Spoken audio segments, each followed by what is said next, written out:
Welcome to Striving for Consensus, Current and Future Management of HER2-Low and Ultralow Breast Cancer. This is medical oncologist Dr. Neil Love. For this program, I met with Drs. Mark Pegram, Joyce O'Shaughnessy, and Peter Schmid for a think tank-style discussion. To begin, Professor Schmid discusses strategies to identify patients with HER2-low and ultra-low disease. So we're moving into treating breast cancer in different ways. We have moved away largely from defining oncogenic drivers, because that has been a strategy where we have made some progress, for example, in patients with HER2-positive breast cancer. But with the new treatments that are coming through, there are new subgroups emerging. One of the subgroups is obviously patients with HER2-low or low HER2 expression and patients with ultra-low HER2 expression. Now, the clinical treatments that made us look into different strategies are largely based around antibody-drug conjugates. And if you look at the second generation of antibody-drug conjugates we used in breast cancer, and T-DM1 is one of the examples, they required for their efficacy to have a relatively high and relatively homogeneous target expression. And that's why previously, when we used antibody-drug conjugates, we had to have high target expression, for example, using HER2 targeting ADCs in HER2-positive breast cancer. But we've learned with the third generation of antibody-drug conjugates that they actually also work in patients with lower and with heterogeneous target expression, and even in what we call ultra-low expression, so very, very low, very few target positive cells, as you can see in this light blue compared to the pink target negative cells, may be enough for that treatment to give patients a treatment benefit. One of the questions that's still open is does the pattern of the expression really impact on how patients may respond? And there are interesting data coming through where it seems to be relevant, the distance between positive cells. So, for example, if you, as you can see on the right side of the slide, if you have clusters of positive cells, but surrounded largely by areas of negative cells, those patients may possibly respond less well to an antibody-drug conjugate with a bystander effect compared to situations where the positive and negative cells are relatively mixed. Now, if you apply this principle of antibody-drug conjugates and target expression to HER2 positive, that we come to the situation where we are now, that we really have to redefine how we look at HER2 positivity. Now, historically, we divided patients into two big groups. We had a group of patients who were classified as HER2 positive, and those were patients who had a benefit from trastuzumab therapy. So trastuzumab targeting an oncogenic driver in this situation. And those were patients with high expression of HER2 by immunohistochemistry, or sort of moderate expression of HER2 and an amplification of the gene. And all other patients did not really derive a benefit from trastuzumab, from HER2 targeted therapy with a monoclonal antibody at that time. But there, of course, that group of HER2 negative patients includes a large group of patients who have some expression of HER2, low expression of HER2, and then it includes a group of patients who have no expression of HER2. And what we've learned is from very early data, and we'll see the clinical data a little bit later, that even in low expression of HER2, with a third generation antibody-drug conjugate such as trastuzumab deruxtecan, we saw suddenly activity. We saw substantial tumor reduction in tumor size. And that is probably about 2/3 of patients with ER-positive breast cancer are classified as HER2-low, and up to 1/3 of patients with triple-negative breast cancer. Interestingly, some of the early data showed that even in patients who were classified at that time as HER2-0, there could be a benefit from treatment with a drug such as trastuzumab deruxtecan. And what we are learning, and that's clinically really important, is low HER2 expression can change very quickly, can change over time, but also can be quite heterogeneous. So if you take 3 or 4 different biopsies in the same patient at the same time, you may get different HER2 results, because if you're not looking at genetically imprinted or overexpressed HER2 expression, it will vary relatively quickly. And that's clinically relevant if you want to select patients for HER2-targeted therapy in the HER2-low space. So HER2-low is a new therapeutic subgroup, but in my opinion, not a biological subgroup, because HER2 is in this group of patients not the oncogenic driver. And we came up defining this subgroup based around the observation that the new antibody drug conjugates, which release the payload even in patients who have a relatively low expression, show a benefit in these HER2-low patients. Now, the classification, if you look at it in more detail, HER2-low includes the group of IHC 2+ and is negative, and IHC 1+. And if you look at the slide in front of you, that IHC 2+ means in patients with weak to moderate but complete membrane staining in 10% or more than 10% of tumor cells, whereas IHC 1+ is faint or incomplete membrane staining in at least 10% of tumor cells. And this is probably 2/3 of patients with hormone receptor positive and classically HER2 negative breast cancer. But there's another group which is classified here as HER2-Ultralow. And this is essentially a group of patients who have faint or incomplete membrane staining in less than 10% of tumor cells. And you will see in the clinical data later on that these patients are now also deriving a clinical benefit from HER2-targeted therapy. Now, this is a slide I borrowed from Beppe Viale, pathologist from Milano. And I think it's really important to picture this. A normal breast cancer cell can contain up to 20,000 HER2 molecules per cell. So it's never really, we don't really have true zero. Zero comes down to the antibody we use and how the antibody is optimized. Now, the current immune histochemistry assay are really titrated to avoid staining of normal cells. So normal cells, which still have some HER2 molecules, should come out as relatively negative. But it is clear that if you have a drug that doesn't need overexpression of the target, even those normal cells, which still have HER2 target, may be targets for HER2-targeted therapy.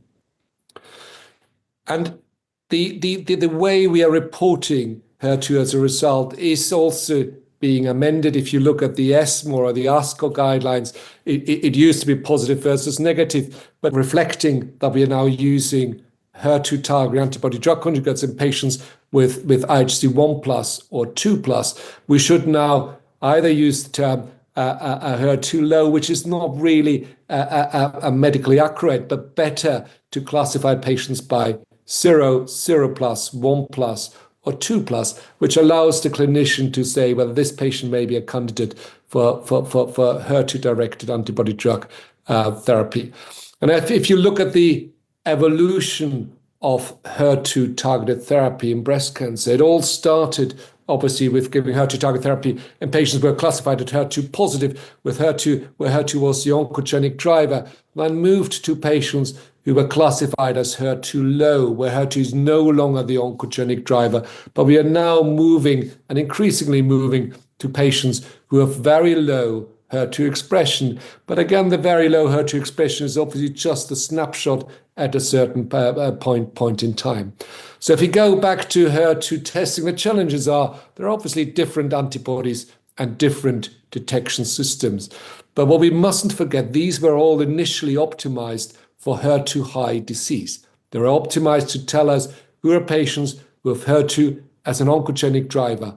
There are different platforms in use, again, for HER2 high disease, a different scoring system.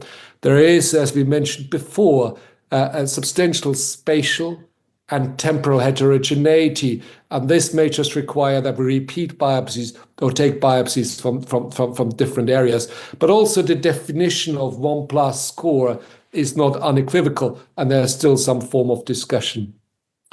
The open questions for now is, will different antibodies, will different platforms or different assays be suitable as well, because obviously what worked well for HER2 high may be different for HER2 low. We may have to think about optimizing this for patients in clinical trials. Is there any correlation between the magnitude of the benefit and percentage of immune stained cells? And my gut feeling would be that the higher the expression is, probably the more benefit we might see, but this is difficult to capture, obviously, in clinical trials. And the final question for us, and really for us to discuss, should we, and as Pepe would say, obsessively search for just one immune-stained cell among thousands of tumor cells? Is that enough for us to say we give HER2-targeted therapy with antibody-drug conjugates? So as we have new medications, our classifications change, and for HER2 breast cancer, HER2-low breast cancer, that is clearly a new biological subgroup that has emerged, where we have still some open questions, but they will be answered with the drugs continuing to move forward. So before you get into your cases, I want to give Mark and Joyce a chance to throw out some questions for your group to discuss.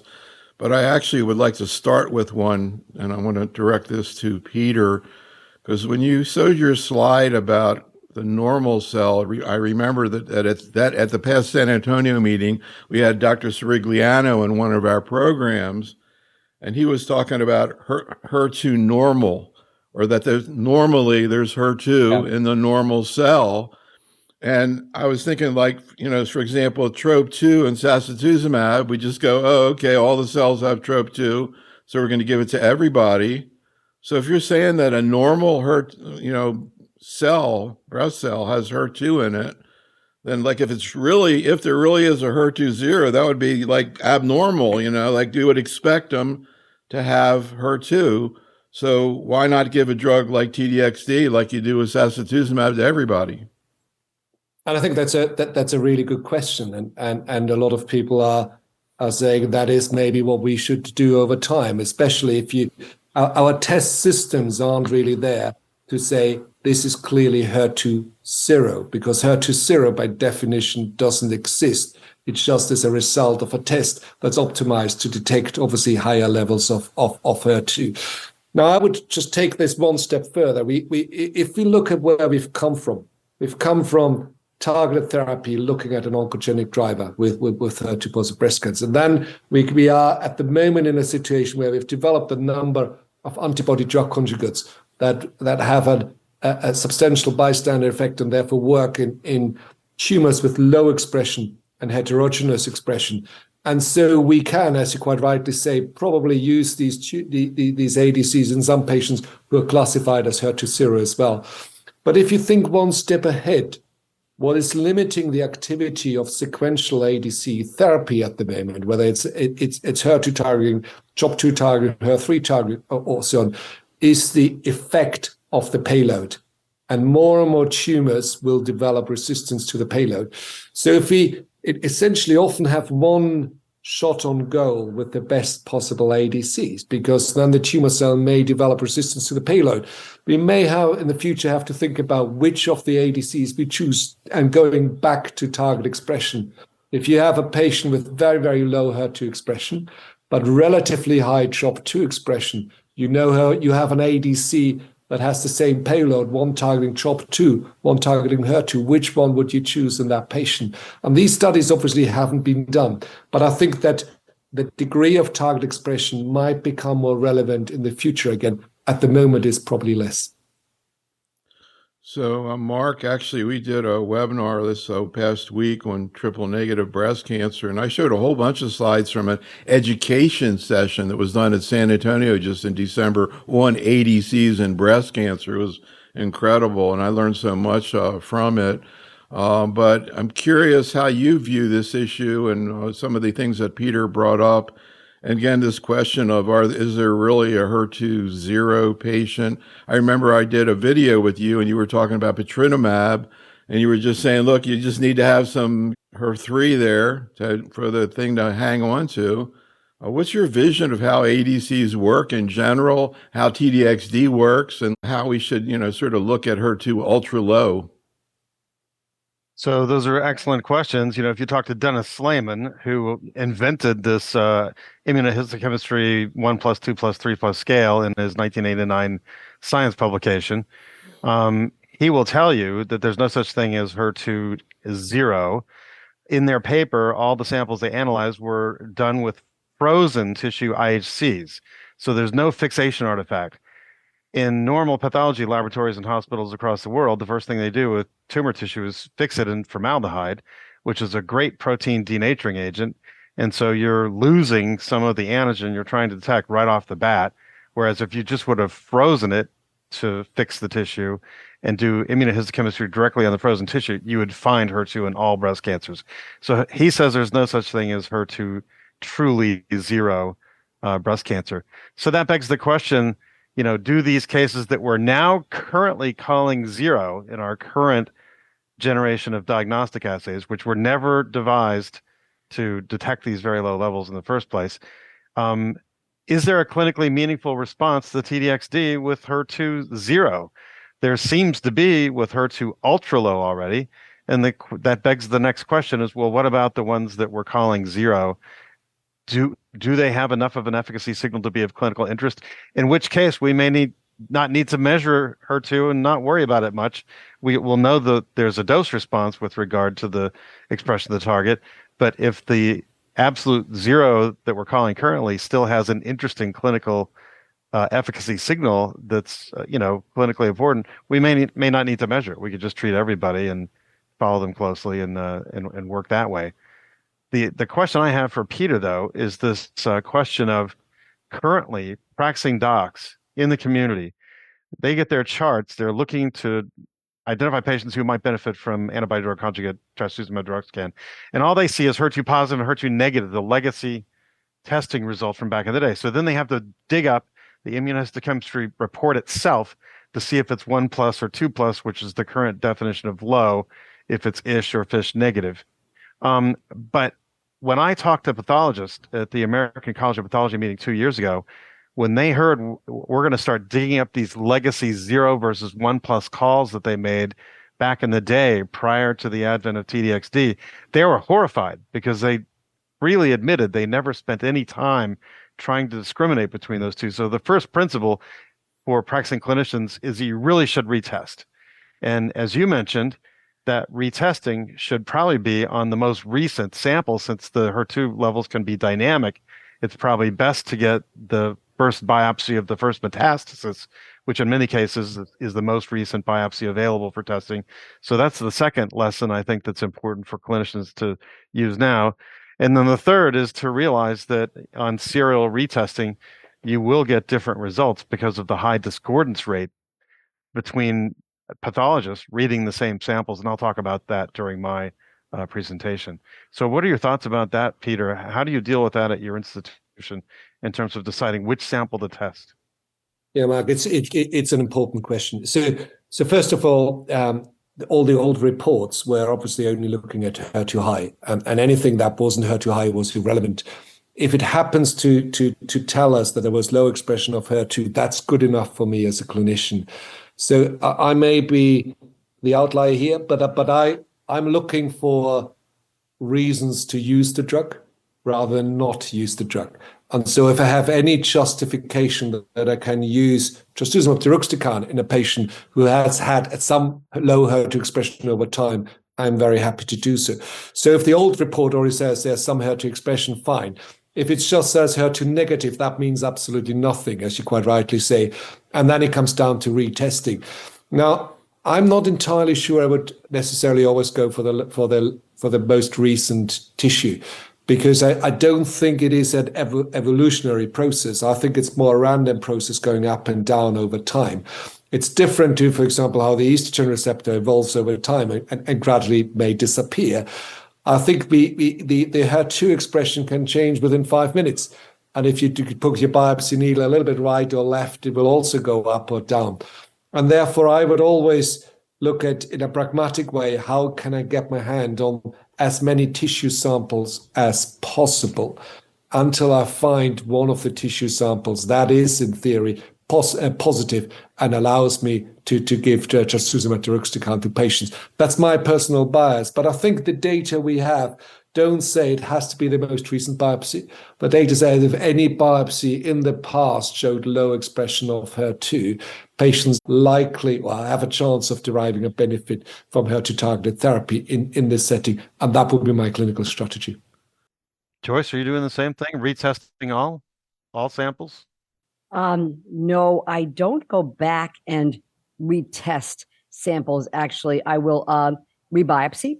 And what I wanted to ask you guys is, what if you've had a couple of metastatic biopsies and they're red as zero. They're really red as zero, not just HER2 negative, but they're red as zero. But you go back through the chart, as Peter was just alluding to, and find a 1+, from the original breast cancer diagnosis. Do you feel like we're on firm ground firm enough ground, I should say, to go ahead and offer the patient the T-DXd? So I personally would do. The only patients where I wouldn't consider it at the moment is if they're consistently through all biopsies always zero. But if at least one of the biopsies at any point in time showed some positivity, that's for me enough justification to use the drug. So let's move on and talk about Peter's cases. Peter, if you could briefly present this first case and just put out to your colleagues maybe a question in terms of maybe how they would manage a patient like this, or what their thoughts are about what you did. Yeah, thank you. So this is a 56-year-old a lady who was treated in our hospital without a pathogenic germline mutation, who initially presented in 2015 with a locally advanced and node-positive breast cancer, ER-positive, and then, as you can see, low expression of HER2. She received neoadjuvant anthracycline taxane-based chemotherapy, had a reasonable response, but obviously had residual disease, had surgery in breast and lymph nodes. That residual disease was HER2 zero. She received adjuvant endocrine therapy with letrozole. And then within 3 years, just over 3 years from starting endocrine therapy, she unfortunately had metastatic disease recurrence in liver, bone, lymph nodes, was rebiopsied, and again was ER positive and HER2 zero. She received fulvestrant ribociclib as an AI-resistant patient, and on progression had a genomic testing and was ESR and PIK3CA wild type. We tried at that time to give exemestane everolimus as a second-line endocrine therapy, but it was clear she was progressing relatively quickly. So progressive disease, first-line chemotherapy, paclitaxel had a reasonable benefit, developed small number of brain mets, and then progression in liver peritoneum after around 6 months. And we treated the brain mets with gamma knife therapy, and the question really here is, what would you do in this situation? And that's a little bit where we were just with the discussion, Joyce and Mark. Would you rebiopsy in this situation? Would you give capecitabine? Would you give T-DXd? Or would you give sacituzumab govitecan? And our thoughts at this point in time was this patient had at some point low expression of HER2, and that was in the primary tumor. Admittedly, although the last 2 biopsies showed IHC 0, we decided to move ahead with T-DXd, and she derived a good response for quite a few months before she then developed further disease progression. And it is, I think this is pretty much the situation we discussed a minute ago, is, do you choose a different strategy? Would you have done another biopsy in this situation? Or is it enough information to have one historic sample that shows low expression for HER2? And for me personally, in that situation, there was, and it happened to work out for this patient. So, Joyce, everybody has a different kind of philosophy about how they approach metastatic breast cancer. When you look at this case, any thoughts, as Peter was presenting the case, any thoughts come to your mind in terms of how you might have managed this case and what you would be thinking about now? Yeah, she's got really aggressive disease. She was grade 3 there to start off with, and just had 3 years on the letrozole. And then when she progressed on the paclitaxel, now it's in the peritoneum, it's in the brain. It's a pretty aggressive breast cancer. So I would definitely want to give her the very best thing I had at that point. Sometimes these patients, they can just change on you, and they obstruct in their peritoneum, they obstruct their small bowel, and you can't treat them anymore. So I'm definitely looking for my very best therapy. But I'm considering the sacituzumab versus the T-DXd here, because her most recent biopsy was 0, and we just are left with this question: is the amount of target you have going to really dictate how well, deeply, and durably you respond? Because she has brain mets, I would probably lean towards the T-DXd. She's already been biopsied once, and I just don't think that our diagnostics at the IHC level are really good enough for me to really distinguish between 0 and 1+. We know there's a spectrum in there. It depends on how hard the pathologists look, et cetera. And there's all kind of pre-analytic variables, et cetera. And it's just so heterogeneous. As we said, if we get an area, then the other right next to it is positive, et cetera. So I probably would not rebiopsy. I do get serial CT DNAs on these patients, as was done here, looking for ESR1 and PIK3CA. So I do that. That's not going to help us from a expression of HER2 situation, although I am aware that we're going to be getting more access to circulating tumor cells, CTCs. So CTCs are going to be coming back here, and that's going to be interesting to us. And we'll be able to look at the protein expression of HER2. I think that's actually going to be very interesting. So I would have debated between the sacituzumab and the T-DXd in this patient, but ultimately I would have probably leaned towards the T-DXd because of her brain mets, albeit treated brain mets, but still she's vulnerable to developing more brain mets. But it's interesting what you say, Joyce. I totally agree, obviously, with what you say. But for one drug, we are sticking to the result of a test. And for the other drug that has the similar concept, we don't even test. And so I think what we're doing at the moment in medicine is sometimes a little bit, if you excuse the word, schizophrenic, because for TROP2, we are not testing at all. And we know there's very low, and there's sometimes zero expression. For HER2, we are testing. And therefore, I think we just need to be pragmatic, as you described. And the other consideration for me is also that maybe a little bit of a European view. We are slightly more restricted in the use of treatments depending on the lines that were initially investigated. So it's more difficult for us to give T-DXd in later lines, whereas we can give sacituzumab in slightly. So from a ER positive view, our sequence is more often T-DXd followed by sacituzumab. That is obviously different in triple negative breast cancer. Mark, anything you want to add to this? Well, this case is over the plate for the current FDA label language, which is based on the Destiny Breast 04 data, which is level 1 evidence of a PFS and OS benefit favoring T-DXd over chemo du jour control in that trial.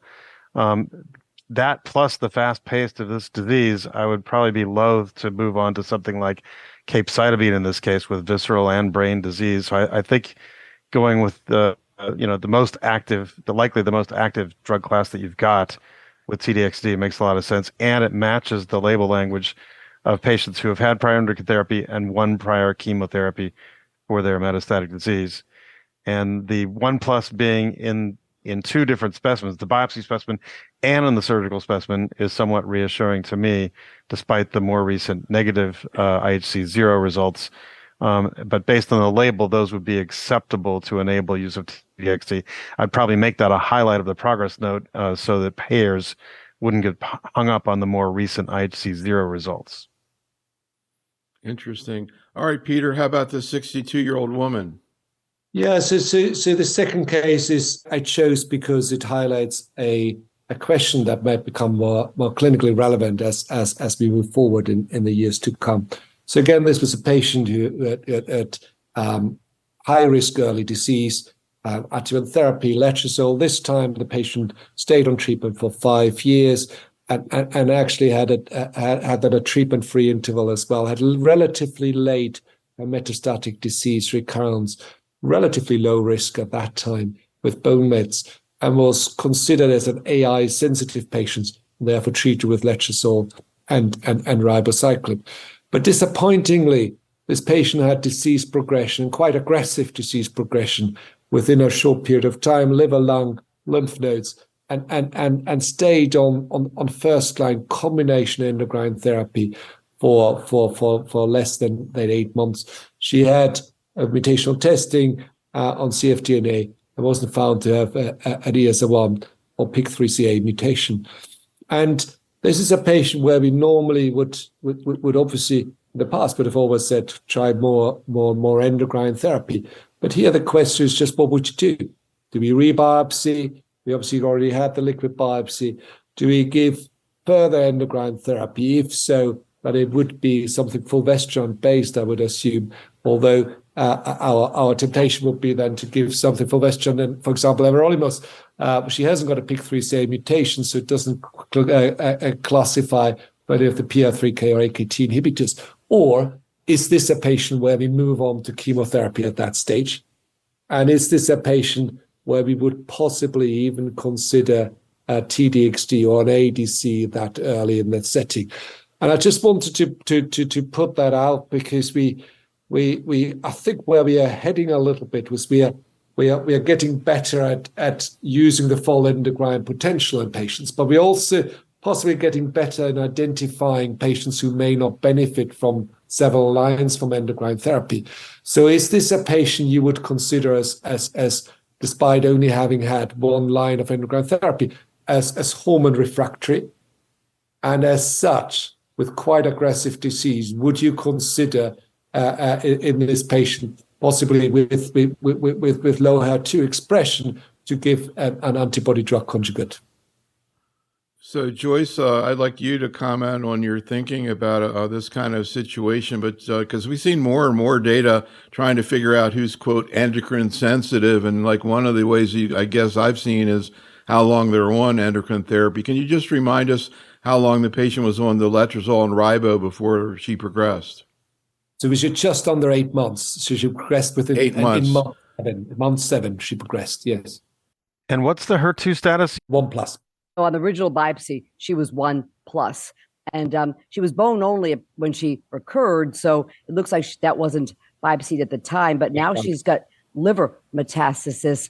I probably would rebiopsy her liver metastasis and get enough tissue for full NGS. That'd be my main reason. If I have a 1+ for the HER2 in hand, I'm happy about that opportunity for the patient, but I still would rebiopsy the liver. I'd want to look at the estrogen receptor again for this patient. To me, this patient, if she's basically asymptomatic-ish and her liver function is good, this is a patient I would consider fulvestrant and abemaciclib. Or I've had a number of patients where I start with ribociclib and letrozole, and they don't benefit or don't benefit very long. They may benefit like somewhat, and then they progress. And I've had a number of patients do well with fulvestrant and abemaciclib. We saw that in a subset of patients in the post-Monarch trial. So that would be a consideration in my mind. I have not had good luck with everolimus in this kind of more endocrine therapy resistant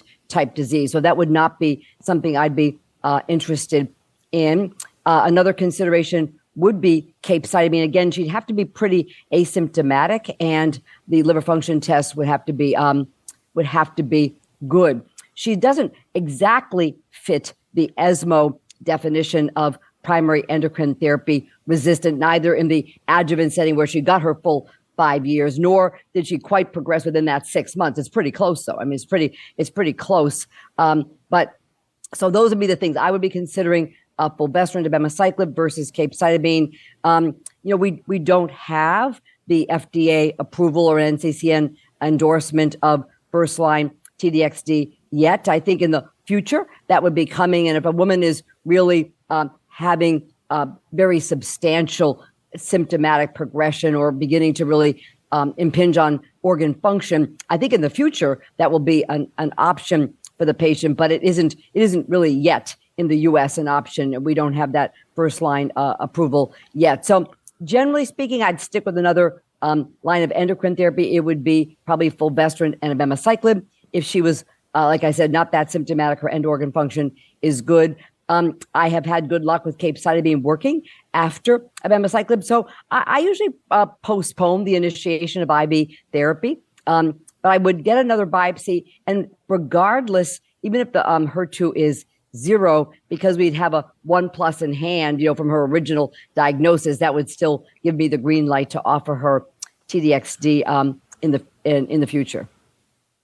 So before we go on, because we're going to go to the next module in a second, Peter, what's the follow-up on this case? What actually happened? So we weren't allowed to, as well with this patient, to give her T-DXd at this point. We couldn't give abemaciclib, and we decided to give her capecitabine. She progressed relatively quickly on capecitabine and is now on T-DXd. How's she doing on the T-DXd, or too early to say? It is too early to say, but so far things look stable. So one final comment from Mark, again, about this case, also reflecting on Joyce's thoughts. I was curious if this sort of post-monarch abemaciclib strategy, how you're using it. Do you look at how long they were on the CDK? Does it matter which CDK they were on, ribo or palbo? And any other thoughts about this case, Mark? Yeah, if they start off with palbo, it's quite a bit easier because then you have the maintain clinical trial where most of those patients started off on palbo, and when switched to ribo, they had a improved PFS compared to control.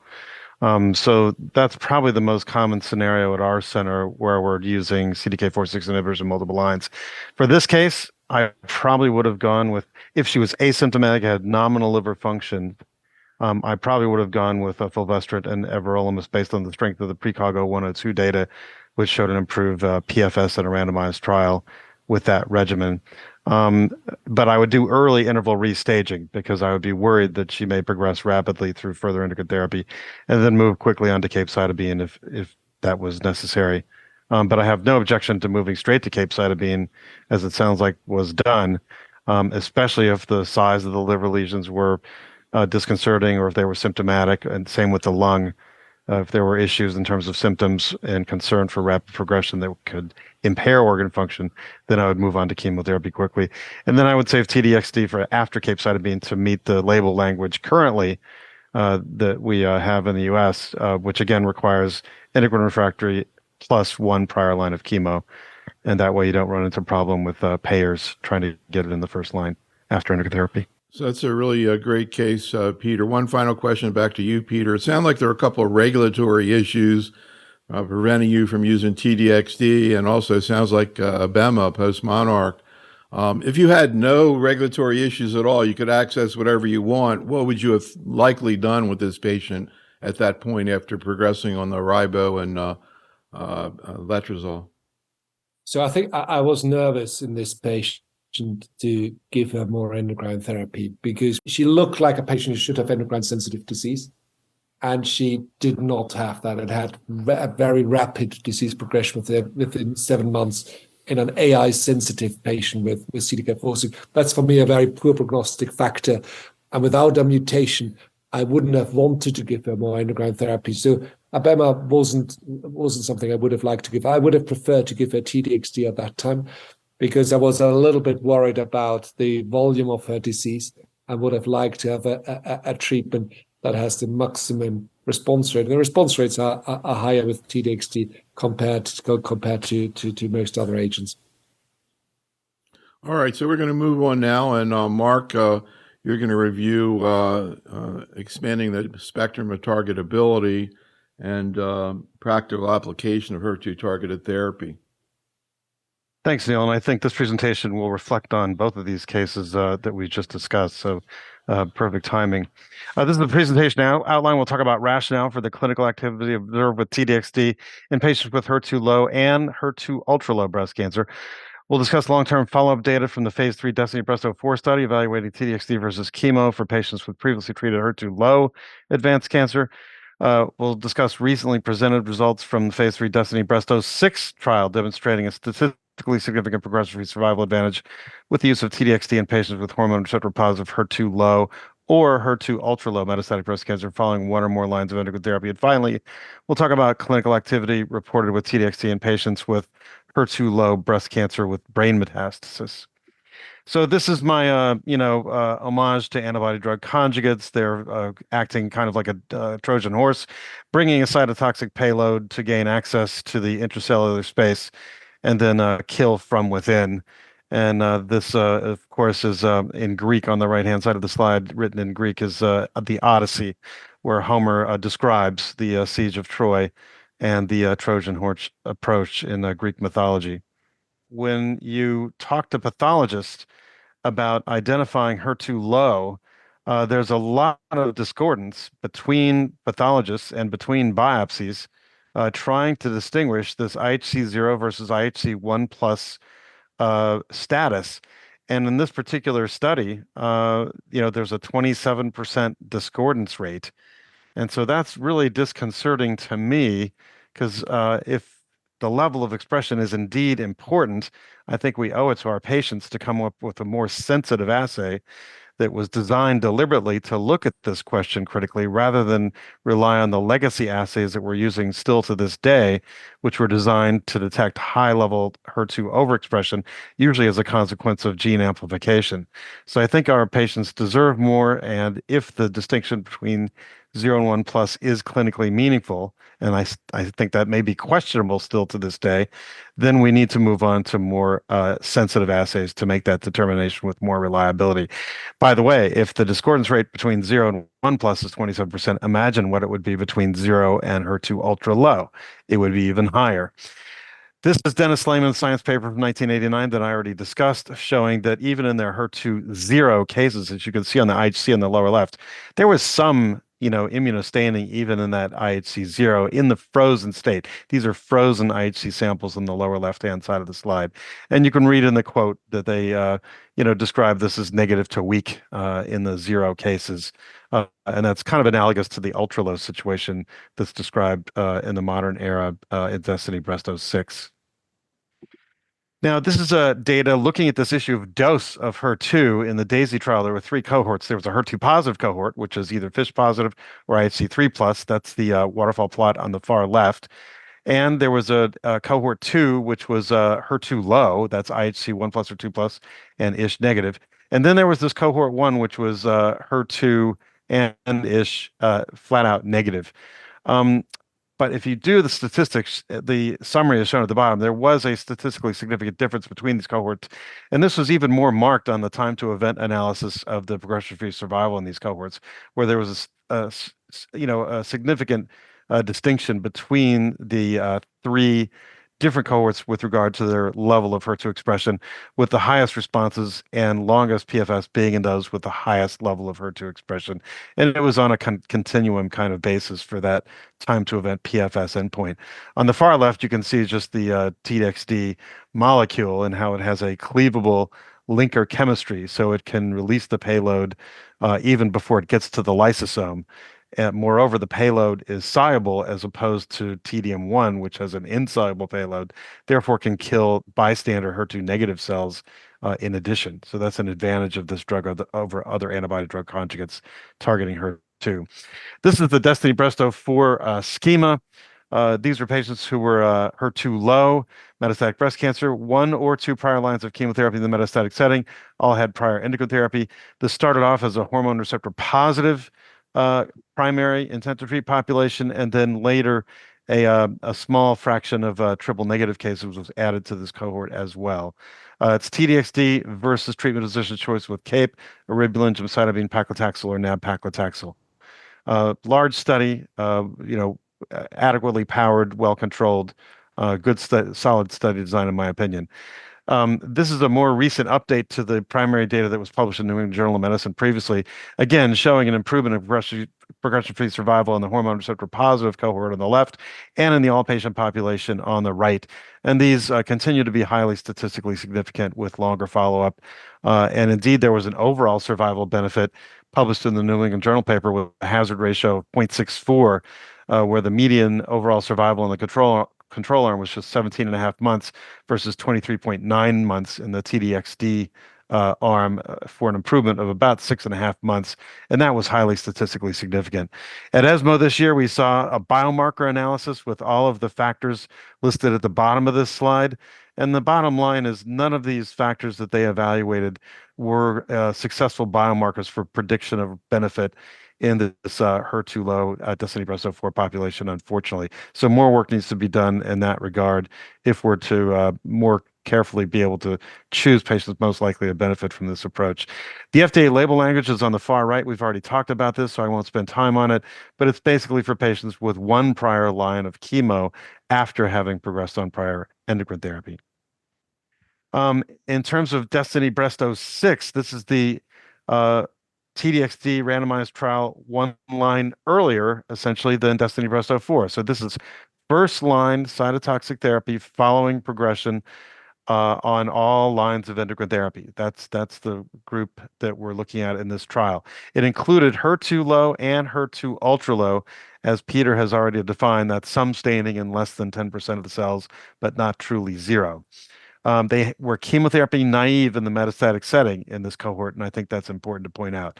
They were randomized to T-DXd 5.4 mg per kg for 3 weeks, over 400 patients randomized to that group, and treatment physician's choice as shown with Cape-Nav, paclitaxel, or paclitaxel. The primary endpoint was PFS by blinded independent committee review in the HER2-low population.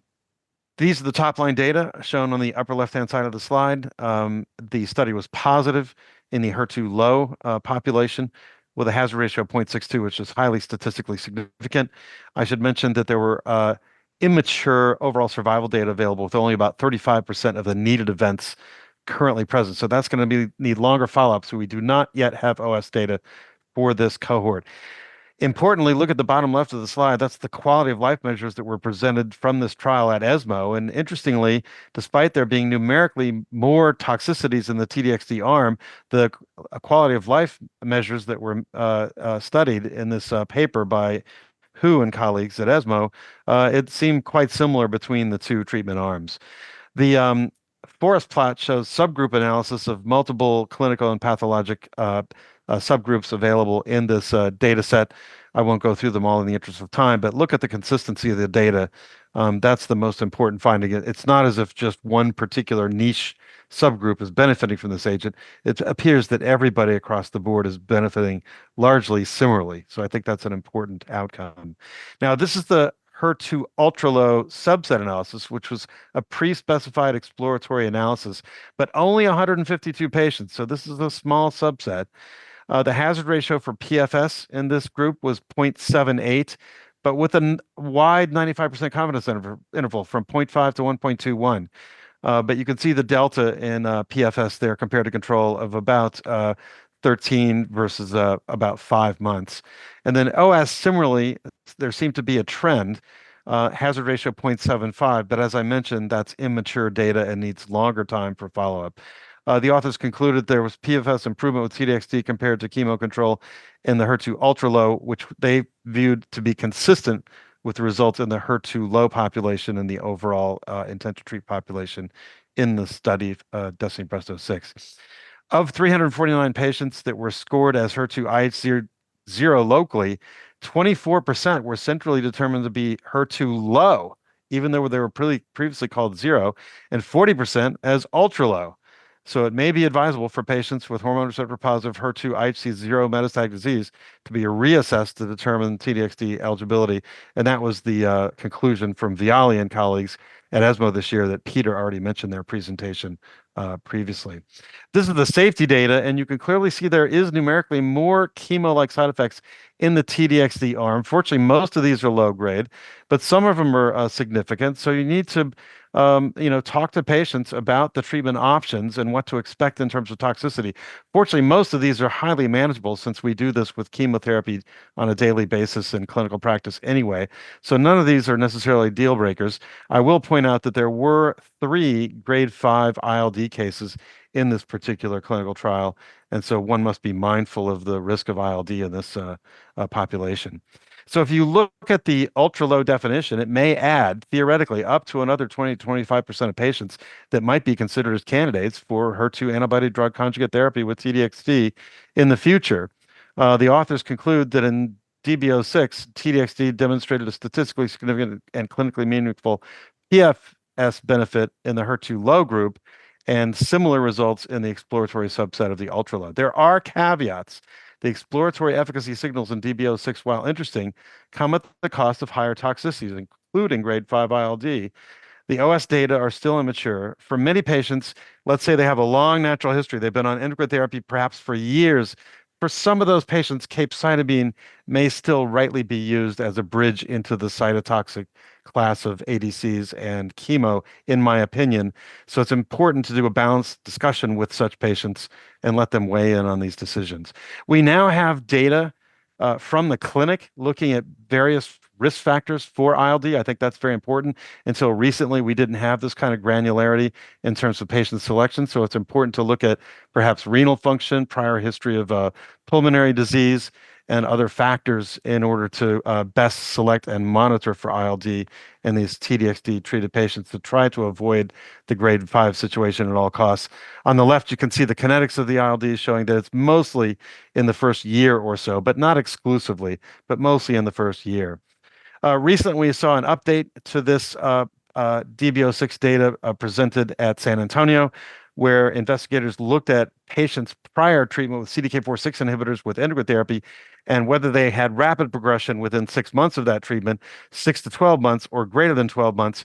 And ironically, it looked like there was greater separations at the median in the PFS curves for the rapid progressors. So certainly no downside to moving quickly to an antibody drug conjugate if you have rapid progression while on endocrine therapy and a CDK4/6 inhibitor.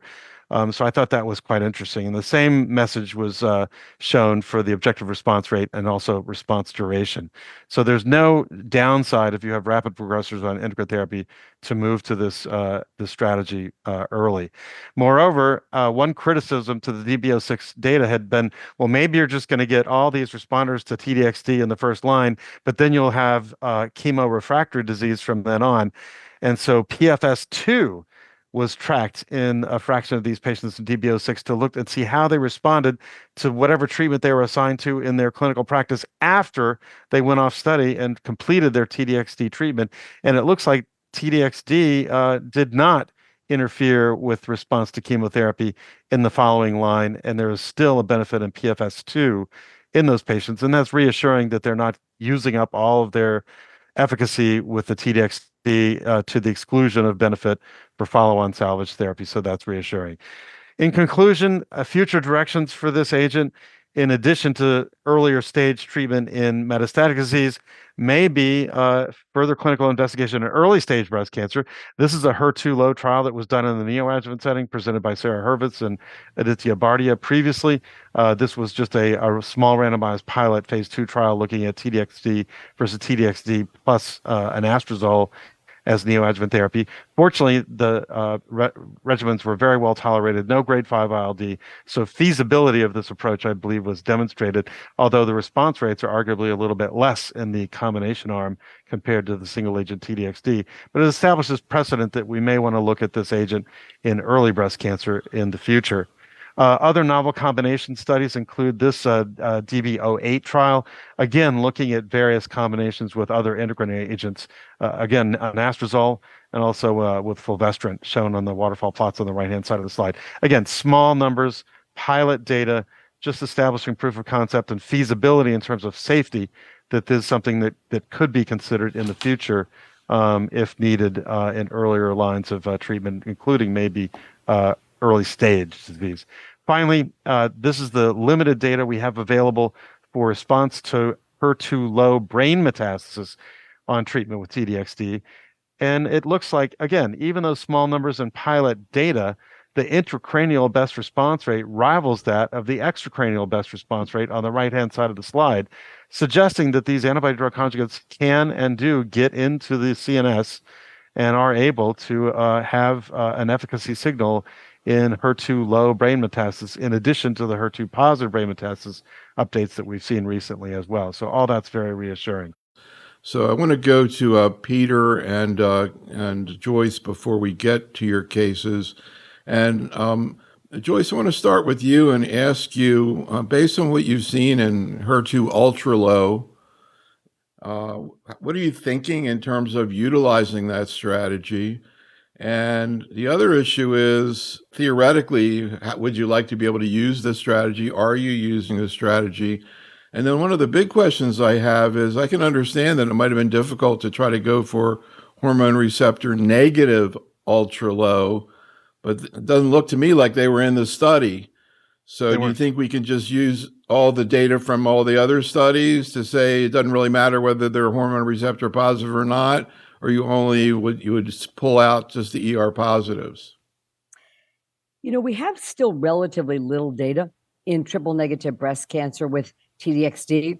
In DB04, we had 58 patients treated or randomized, I think, and it looked very good. But then we don't have any data in HER2 ultra low or in the first line setting. And meanwhile, we have the kind of very rapidly progressing development of targeting TROP2 in the triple negative breast cancer patients. And as we talked about before, I think we're going to have to take our best shot on goal with these agents that have topoisomerase 1 inhibitor payload. So I think that if a triple negative breast cancer is HER2 low, we've seen data from DB04. I'm comfortable there with T-DXd, but ultra low, I'm really not at this point. It's just to have like 1% of cells positive in a triple negative where I know there's tremendous heterogeneity of disease. I just don't have a comfort level. Not when I have sacituzumab and soon to have, I hope, datopotamab for those patients. So that's my sense of things for triple negative. I would go more with the sacituzumab, even if they were HER2 ultra low. HER2 low, I'm more comfortable with T-DXd, but I still would prioritize a TROP2 directed therapy. However, in the HR positive patients in DB06, my interpretation of the ultra low data is that they're identical to the HER2 low population, both with regard to PFS, but also the response rates. You couldn't get them more identical with the HER2 ultra low than the HER2 low. So very, very impressive data. And there I'm very comfortable with the HER2 ultra low. And I think ultimately that's what we're doing in practice today with our HR positive patients. We have a historical 1+ from 10 years ago on the primary, and we have nothing but 0 in the metastatic setting, but we're treating the patient anyway. We're probably treating some ultra low disease there, and it's really, really quite effective, as we've seen in DB04 in particular, when they went back and they looked at response to T-DXd based on a historical primary HER2 low result versus a metastatic HER2 low result. There wasn't any difference in terms of the benefit from the T-DXd. So I think we're kind of de facto treating HER2 ultra low in practice. Now I'm very comfortable with that in the HR positive patients. Joyce, do you think that the DB06 data will be sufficient for an FDA label expansion, given that it's defined in the protocol as an exploratory subset analysis?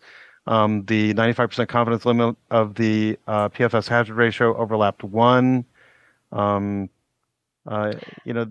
a lot of interesting things here. No statistics were applied, rightly so, I think, for an exploratory endpoint. So there was no p-value assigned to the DB06 ultra-low cohort.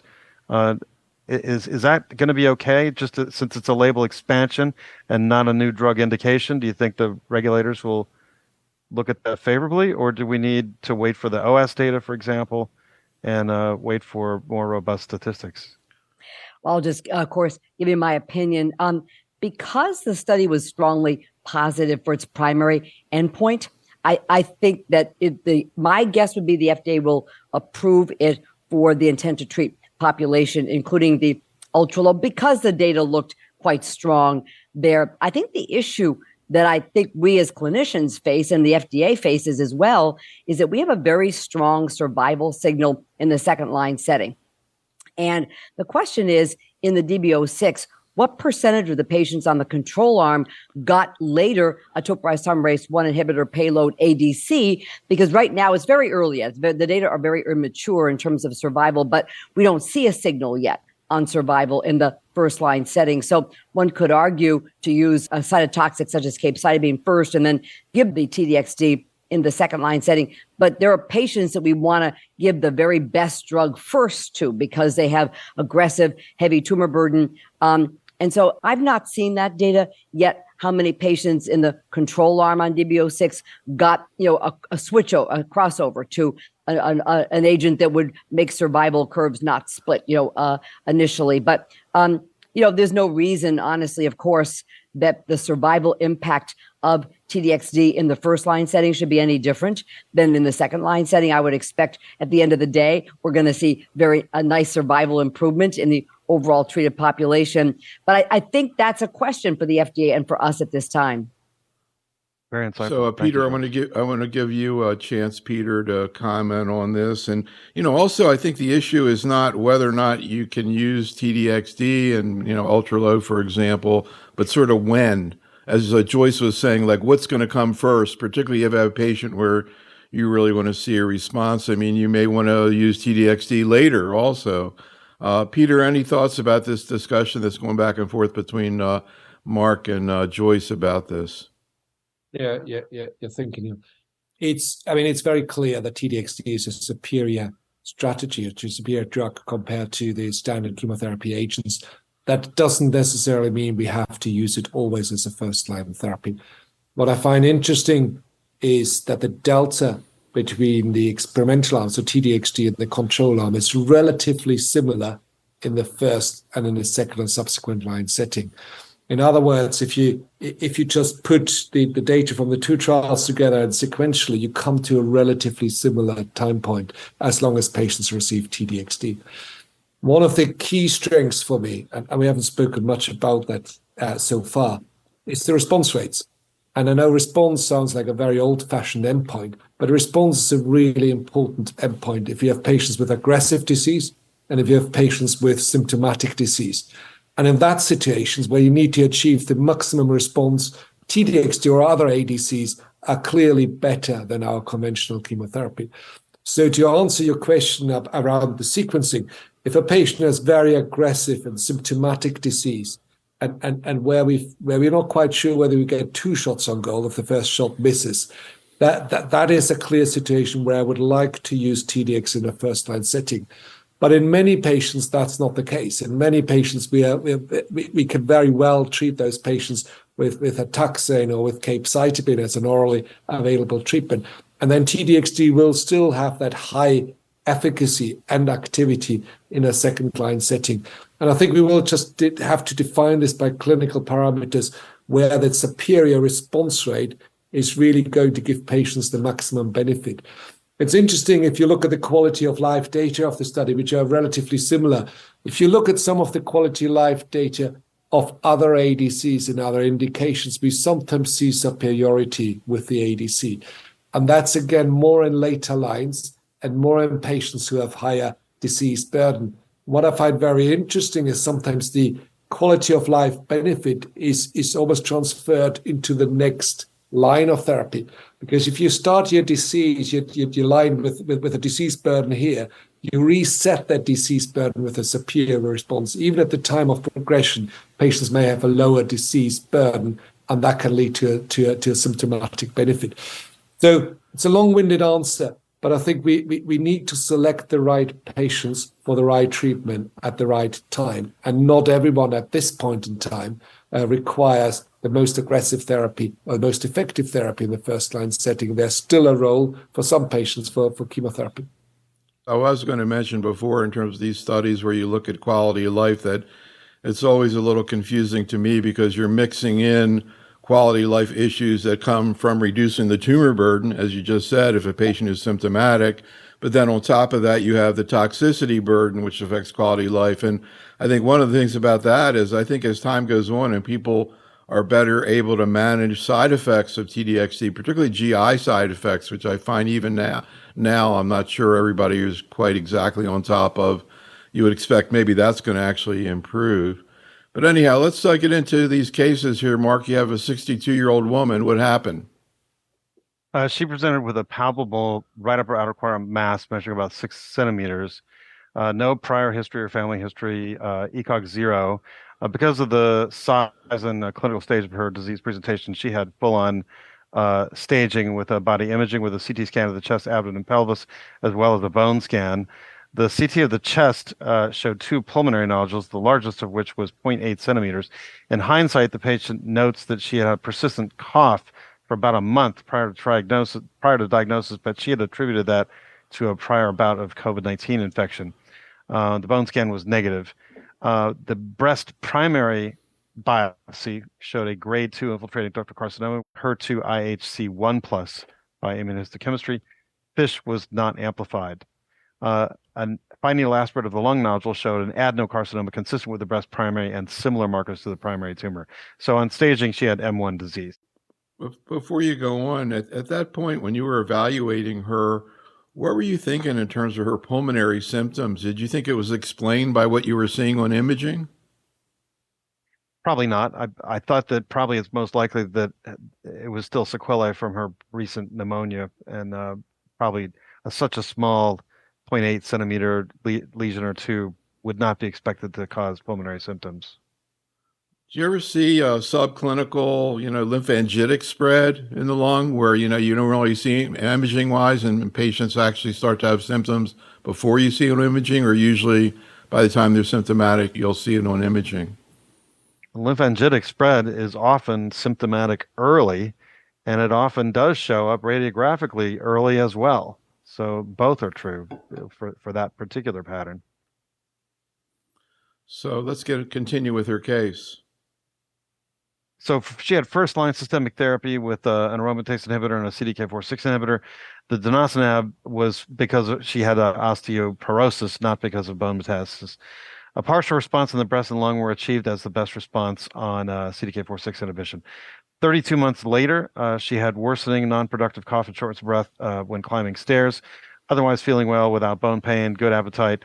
Restaging, new and enlarging lung nodules, the largest now 2 centimeters. The bone scan showed new uptake in the thoracic spine and the ribs. ECOG had slipped from 0 to 1. Her hemoglobin A1C was normal. Peripheral blood specimens were sent for ctDNA profiling, and she had no targetable mutations on that assay in the PI3 kinase AKT pathway or in the ESR1 gene. So second line, she received fulvestrant, having no druggable mutations found. 3 months after initiating second line therapy, she had worsening bone pain and progression of disease was confirmed. Third line therapy consisted of exemestane and everolimus, through which she had rapid disease progression by both lung and bone imaging. Fourth line therapy consisted of capecitabine. Initial scan 12 weeks after initiation of capecitabine showed stable disease. And then 5 months later, imaging studies showed increasing bone pain, 2 new liver lesions, 1.2 and 1.1 centimeters in size. Lung disease was stable. LFTs were normal. Bone scan showed additional bone lesions consistent with disease progression on first-line chemotherapy with capecitabine. She then had famtrastuzumab deruxtecan as her next line of therapy. And this is just the label language showing that this is completely consistent with the current FDA approval for the HER2-low indication for T-DXd, and that is to say, following one line, or in this case, the language reads, a prior chemotherapy in the metastatic setting, or rapid disease progression after completion of adjuvant therapy. So what's this patient's current situation? She's had stable disease as the best response to trastuzumab deruxtecan. That lasted for a few to maybe several months, and then she progressed while on it. So she did not rise to the level of an objective PR in this case, but had stable disease, which I believe was meaningful, that lasted for a few months, and so it was felt to be clinically meaningful, even in hindsight. And again, getting back to this woman's pulmonary symptoms of cough and I guess some dyspnea on exertion, what was that like at the beginning of the T-DXd, and was that a concern in trying to figure out whether or not she was going to get ILD or not? Yeah, that has been looked at in clinical trials in terms of safety for the ILD safety signal for T-DXd. And it turns out if you have pulmonary symptoms due to pulmonary metastasis, that is not a contraindication to T-DXd treatment. In fact, that may be even more reason to administer T-DXd is because of those pulmonary symptoms, because that implies you need a rapid response to get control of the metastasis in that organ. Since that's a vital organ, it's really important.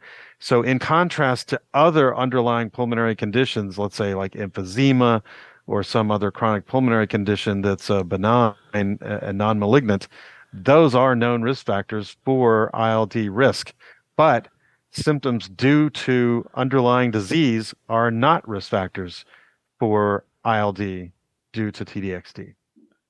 And with this woman, was she having these, I guess, symptoms she'd had for a while, pulmonary symptoms when you started the T-DXd, and did it change at all on the T-DXd?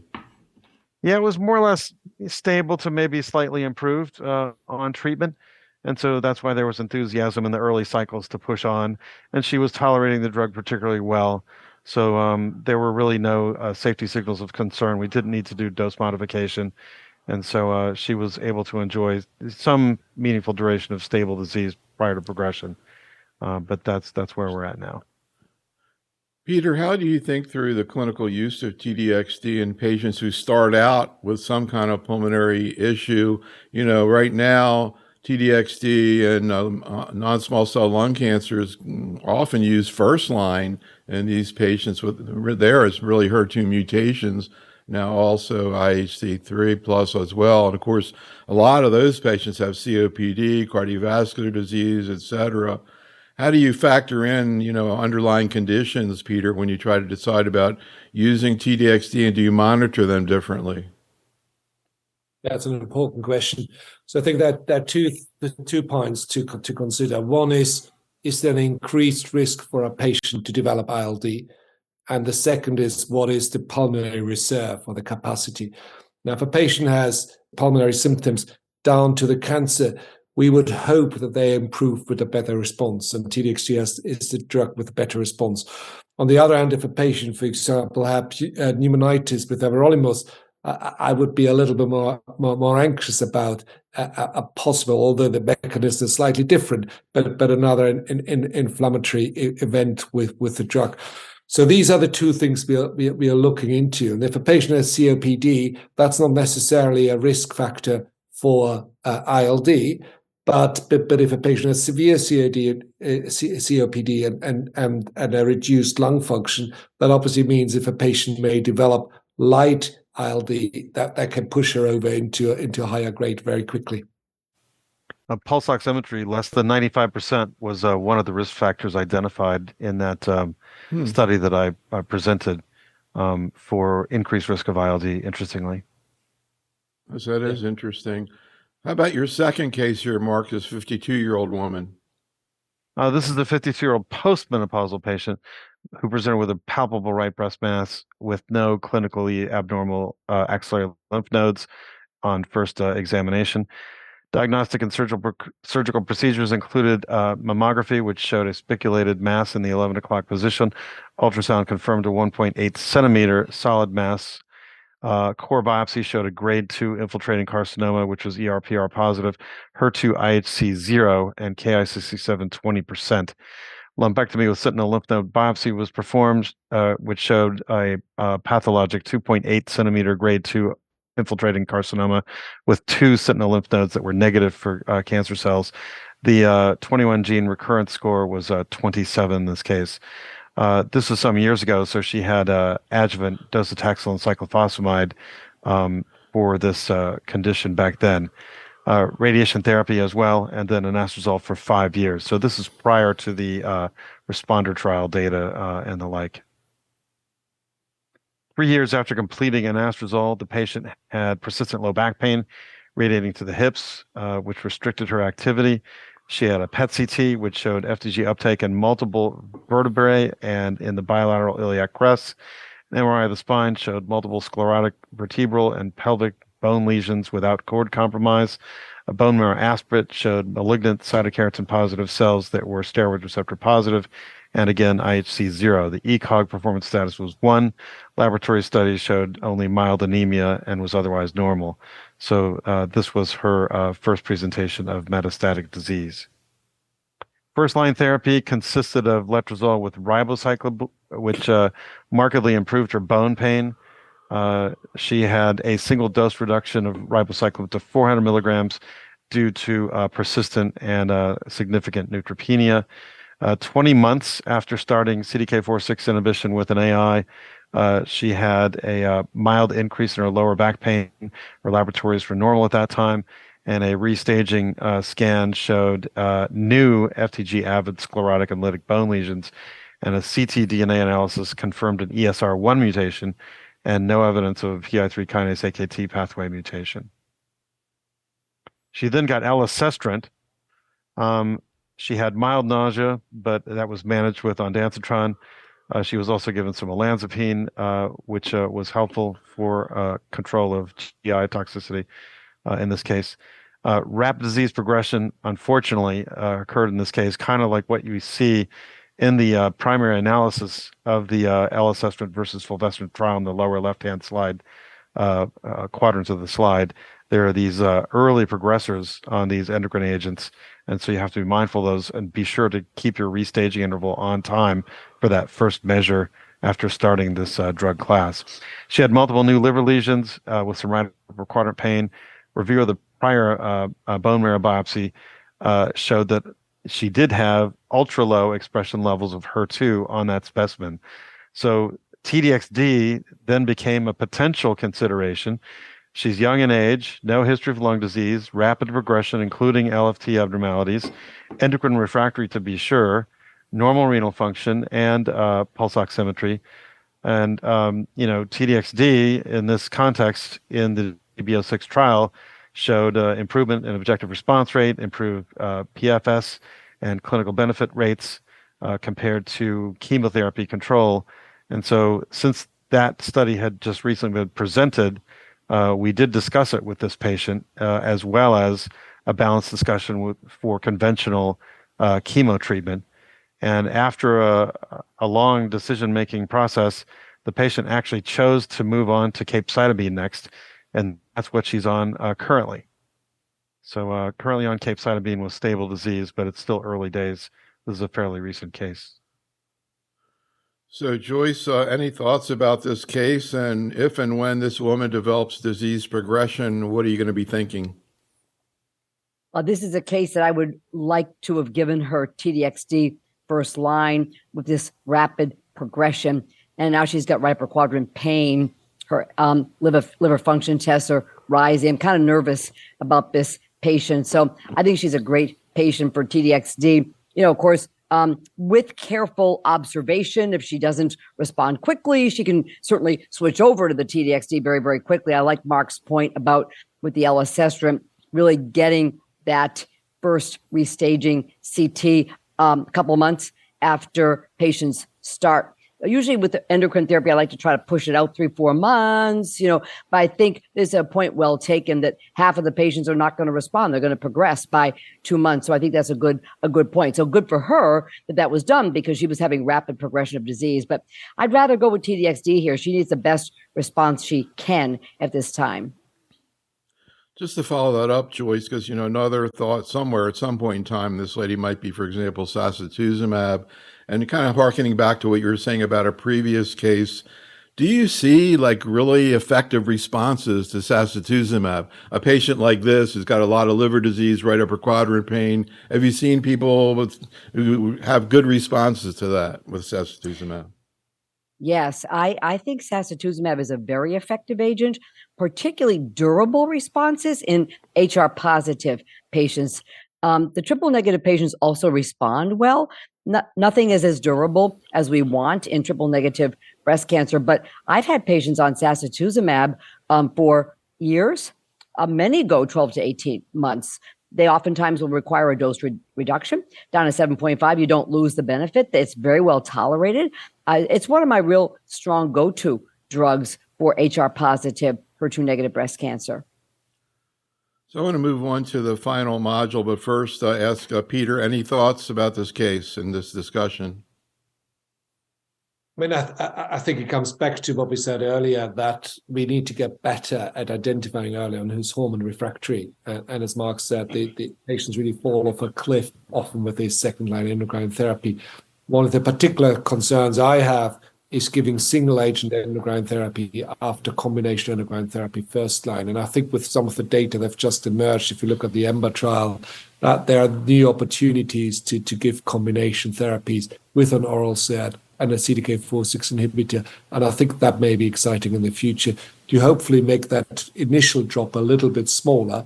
But if we are good at identifying those patients who are hormone refractory, then of course we need to move on to effective chemotherapy strategies. Yeah, when all the new endocrine strategies came in, the new agents, the SERDs, et cetera, one of my thoughts as I was watching those trials is how bad the control arms were doing on, for example, single agent fulvestrant. I always thought, oh yeah, they get sequential responses. You give them fulvestrant, they do really well. And, that certainly can happen. But when you looked at those trials, some of them had, PFS like 2-3 months, which is pretty much not very effective. So anyhow, let's finish out. We already started to get into the issue adverse events, but let's continue on. And Joyce has a talk that's going to look into that. Well, thank you, Neil. Yeah, we as oncologists really get better and better over time as we get more and more experience with any particular agent. We really do find out ways to mitigate toxicities, and the T-DXd is no different here, I would say. And I want slides are courtesy of Erica Hamilton, so thank you to Erica. And what I'm going to talk about is the overall incidence. We'll talk about ILD, GI tox, hematologic toxicity, and I have a couple of cases to share as well. So Mark had shown us the safety data from DB06, and shown here are the safety data from DB02, 4, and 3. So both HER2-low and HER2-positive. And we're just looking at the toxicity from the T-DXd here. And the main toxicities are GI, and that's the purple up on top. And we can see any grade nausea around 70% and about 5 to 7% grade 3 nausea. Vomiting going along with the nausea. About half of the patients will have some vomiting.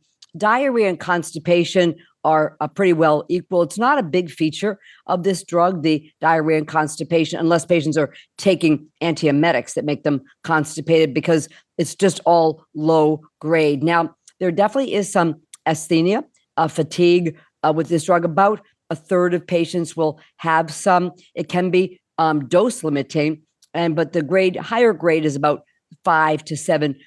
About 40% of patients will get alopecia. It is temporary. And then myelosuppression is relatively mild with T-DXd. There are some patients, a small minority, who get grade 3-4 neutropenia, and there is some thrombocytopenia. About 25% will get any, but very rarely high grade. ILD, about 10 to 15% of patients will get ILD, but the higher grade is only around 1 to 2%. And as Mark has said, not all studies, there were not any deaths on DB03, to my knowledge, in the second line setting, even though patients were on, this is the HER2 positive setting, for quite a long time. I didn't hear of any deaths there, but the other studies, DB04 and DB06, there were a few deaths from ILD. So we have to be very aware of that, of course. And speaking of the ILD, this is that very nice paper that Mark showed from Powell et al. ESMO Open 2022. Very, very nice kind of meta-analysis across all of the patients who have received T-DXd in any of the malignancies. And we see that poor performance status, the higher the number of comorbidities, the poorer the performance status, the poorer the end organ function. It probably leads to higher, less metabolism and clearance of the drug. We do know this is a bit of a dose response relationship with ILD. Japanese ancestry for sure. There have been early indications that potentially African American ethnicity could potentially increase risk somewhat. Advanced age, for sure. History of smoking, and as Peter said, a prior history of ILD is a real, a definite increase in risk. And the one we'd see most often is the everolimus. That would be really a contraindication. We do know that the more heavily pretreated patients are, the higher the risk for ILD. And then very serious, as has been said, with the O2 saturations running less than 95%, serious pre-existing lung disease, pulmonary fibrosis, severe COPD, chronic bronchiectasis with infection, asbestosis, really serious antecedent lung disease really does increase the risk for ILD. So we have really come down, I think, now to this agreement that we need to do some prospective surveillance for ILD for these patients. We're looking, first of all, to educate them. Any kind of a cough that develops, any sort of dyspnea, unexplained fever, or any kind of newer unexplained respiratory symptoms, we need to hear from our patients, right away. We have to ask the patients about that every time they're in the office. So the education is just critically important, as well as to our nursing staff and other members of the team to really know what to listen for. We have to tell patients that this is something that if we don't hear from them quickly, it could develop into a life-threatening or fatal situation. We do want to do CT scans, high-resolution CT scans, every 6 to 12 weeks. I personally like to do a non-contrast chest CT scan. My personal choice is every 9 weeks in general, unless I have a very high-risk patient. I don't consult the pulmonologist prospectively unless the patient already has a pulmonologist. Of course, I'll get them on board to start monitoring the patients. And then if there's any question about a patient who's has baseline pulmonary dysfunction, it's actually going to be difficult to evaluate what the T-DXd is exacerbating. That's a patient where getting the pulmonologist involved, of course, maybe getting some baseline PFTs, just because it can be difficult to understand what is an exacerbation of underlying pulmonary disease versus an ILD toxicity. So really, really important we get our pulmonologist to really differentiate those, and their PFTs might be useful. I think the main reason to do surveillance for early ILD, asymptomatic grade 1 ILD, is because if we find it, we should hold the T-DXd, treat with steroids, get rid of it, get the CT scan to go back to normal. And then because the patient was asymptomatic,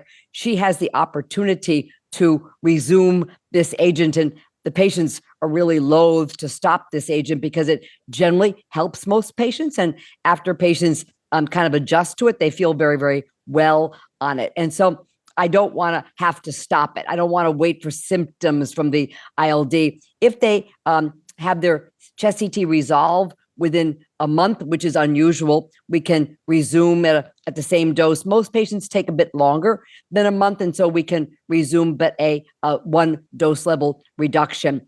But for any symptomatic ILD where patients start to have symptoms and then we get a scan and we see ground glass opacities or infiltrates, etc., even though we're not sure exactly what it is, we have to stop the T-DXd, definitely treat with steroids. I get the pulmonologist involved at that point if there's something to look at on the CT scan, and we treat them with steroids, but we unfortunately cannot retreat if they are symptomatic. There are data in patients who have asymptomatic grade 1 ILD that we can successfully retreat those patients once their ILD has resolved. A minority of patients will have recurrence of ILD, but it tends to be low grade because, again, we're very vigilant at that point. So we can retreat that asymptomatic grade 1, but not grade 2, certainly, or higher. So this is just a summary. We do want to screen with serial CT scans, and we want to screen clinically as well by talking to patients. And then it's a multidisciplinary effort, mainly with our radiologists and pulmonologists. We want to suspend treatment and then treat with steroids. And if we do this, I feel pretty optimistic that these the rare deaths that we've seen, or even some of the grade 3, that we're going to be able to largely prevent that, as we go forward. So the most common toxicity, as I mentioned, is nausea with some emesis that can go along with it. And I think most of us use the highly emetogenic regimen. We use the NK1 receptor antagonist and the 5-HT3 antagonist along with dexamethasone as our prophylaxis prior to the infusion. And then I really think the linchpin, the game changer, thankfully, has been the olanzapine, that 2.5 milligrams starting the night of therapy from day 1. I don't wait. I definitely want to prevent the nausea. It's really, really important. We know when patients first get treated with a new therapy, we want to have them have an excellent first experience. So we want to use that olanzapine from day 1 at nighttime. And I usually continue it for 10 days or longer the first cycle and back off from there. But that has been the game changer in terms of getting rid of both acute and, importantly, the small percentage of patients that can have a chronic low-grade nausea. It works exceptionally well. Heme toxicity, thankfully, quite uncommon. There is a small proportion that get grade 3-4 neutropenia. We want to interrupt until they're down to grade 2 or less. If it's grade 3, we can restart the same dose. If it's grade 4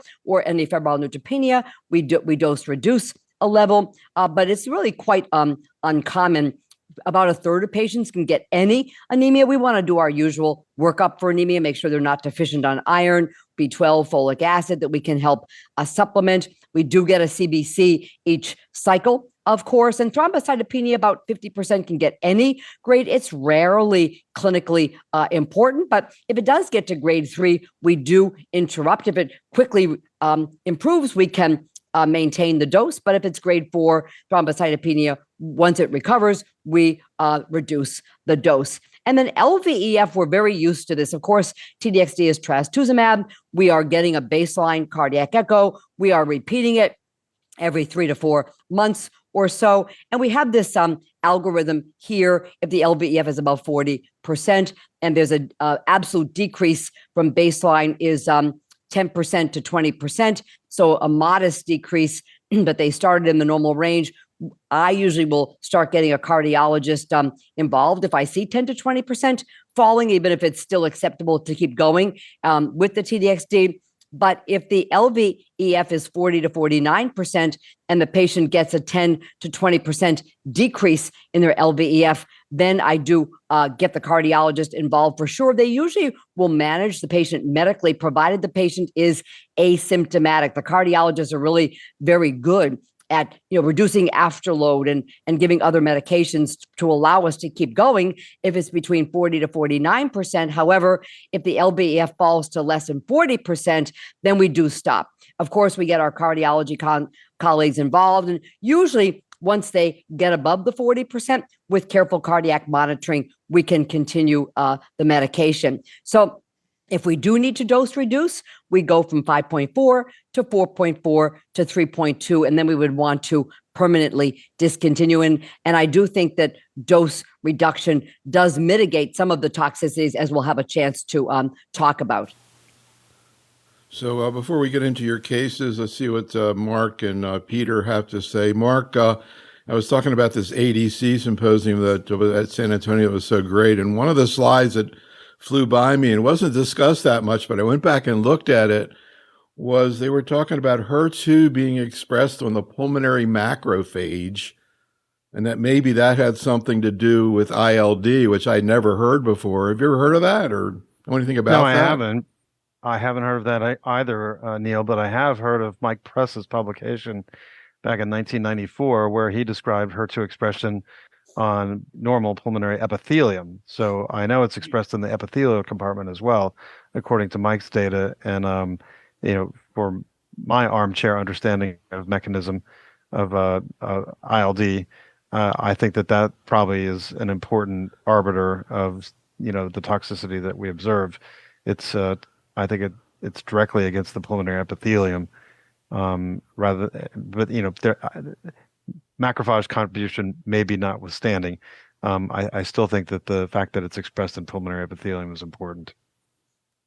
And little things like that always catch my attention. Joyce, why don't we flip into your cases here, starting out with this 48-year-old lady.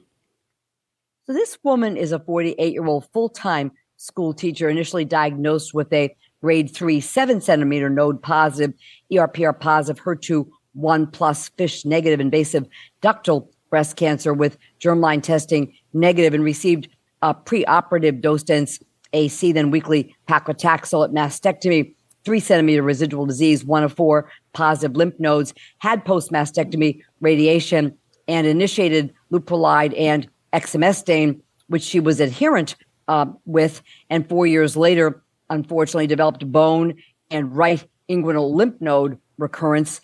Biopsy of the inguinal lymph node showed ERPR positive disease. Now HER2 is 2+, FISH negative, 2+ by IHC.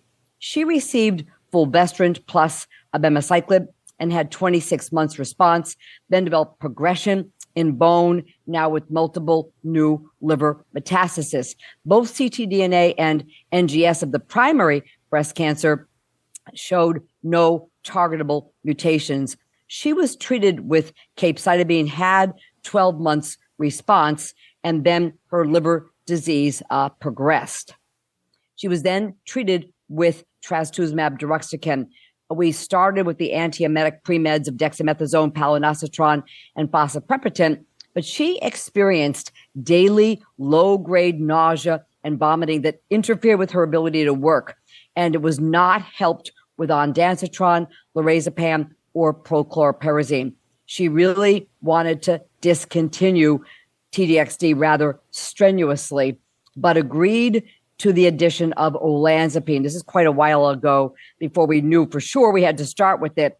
But she started cycle 2 with the 2.5 milligrams, and it was a night and day situation. She had substantially less nausea. That was grade 1. She still had a little and transient. And her bone and liver metastasis responded for 15 months to the T-DXd, and she was able to get back to working full time. So the olanzapine was basically saved her opportunity to benefit from the T-DXd. So, Peter, any thoughts about this case and also the issue of GI toxicity and other quality of life issues that come up in these cases? Yeah, I think the management of AEs with ADC is really critical. And it's one of the areas where we've seen in our own practice, we had a very steep learning curve. And if you look at the data from the initial trials, whether it's with T-DXd in terms of fatigue and nausea, or whether it's, for example, with sacituzumab govitecan in terms of gastrointestinal side effects, diarrhea, we see those side effects now much less frequently. Actually, we hardly ever see, for example, diarrhea with sacituzumab govitecan, and nausea, again, we see very little, because we apply in a very strict way prophylactic co-medication in the way Joyce has mentioned it. And if you look at the initial trials that didn't have triple prophylaxis from an antiemetic point of view, if this is strictly applied, the incidence and severity of nausea drops dramatically. And then with additional drugs such as olanzapine, we can usually control this well. So I think that's really important. And a lot of clinicians out there initially felt these new ADCs are toxic compounds. But I would say if you and your team learns how to manage side effects, these are well-tolerated treatments. So, Mark, of course, now T-DXd is all throughout solid tumor oncology. Now there's a pan-tumor approval. And it's very interesting because now you have, GU docs and GI docs, et cetera, who have less experience with T-DXd than the average general medical oncologist. We did a program, I think it was at the GU oncology meeting, where we were talking about this. And I actually showed a video not of a GU doc, but of a breast cancer doc talking about how she deals with toxicity from T-DXd. And then when the moderator asked somebody on the panel, like, well, what would you do? He kind of said, I do what she just said, because they really don't have any experience with it. Any thoughts about the need to kind of get beyond, breast cancer investigators into other investigators? And also, sort of the biology behind toxicity of ADCs. I'd also curious about your thoughts on that. Again, at this ADC meeting at San Antonio, they were pointing out that everybody thinks about the payload. I guess that's the most common reason for toxicity, but that theoretically can also get toxicity from the linker or the antibody. So any thoughts about those two issues, Mark, both where the toxicity comes from with ADCs and also this issue of trying to get your other investigator colleagues sort of up to speed? I think the good news is that essentially all oncologists, certainly clinical investigators in the field, are well versed and highly experienced in managing nausea from chemotherapy because of all the other chemo that's given for every other tumor type in solid tumor malignancy. Moreover, patients are very vocal about nausea because it really is upsetting and uncomfortable. And so those doctors will learn right away that if the prophylactic regimen that was administered on cycle 1 was not sufficient on all following cycles, they sure will use, the highest level of prophylaxis possible.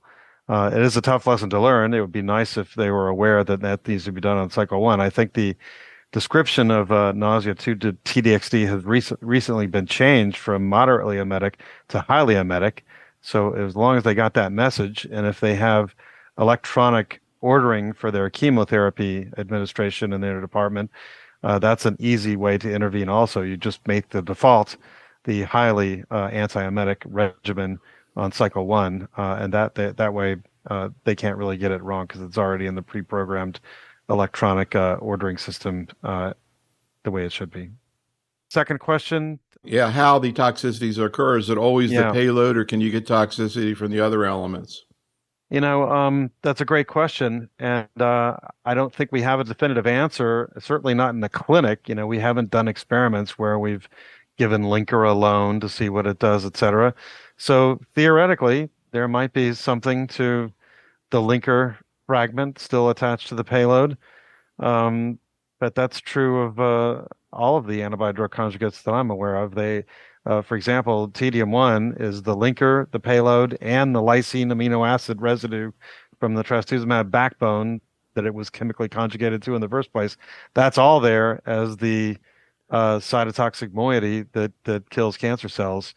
So we're stuck with that. There may be metabolites of those species as well that nobody likes to think about. There could easily be M1 or M2 metabolites that have as much or more toxicity as the parent compound. And so that's another line of investigation. If you really wanted to look at this critically, you'd have to not only look at the linker payload, but all of its metabolites potentially to see which one is most responsible for a particular toxicity. So yeah, Peter, I'm always trying to, enhance my knowledge of sort of the biology of how these various agents work. And again, I really learned a lot from the symposium. And another thing they talked a lot about was the issue of mechanisms of resistance to ADCs. Again, a lot of focus on the payload. And I don't know, I just had never really thought about the fact that at least up to now, the payloads are chemo, and that essentially you're getting chemo-related toxicity from some of these ADCs. Any thoughts about that? And also in terms of mechanisms of resistance, they were saying a lot of it is the same resistance you see to IV chemotherapy. Any thoughts? Yeah, I think if you look at toxicity, there are typical antibody-driven toxicities, there are chemo-driven toxicities, and there are some toxicities that are a combination of both and ADC-driven. And similarly, if you look at efficacy and therefore at resistance, there's some of the resistance is driven to the antibody or to the target, and some of the resistance is driven by the payload. In reality, my impression is that with the current generation of ADCs, the resistance is more driven by payloads. And I think that's relevant when we want to think about sequential treatments, because at the moment, although we have exciting different targets, we have a lack of different chemotherapy agents.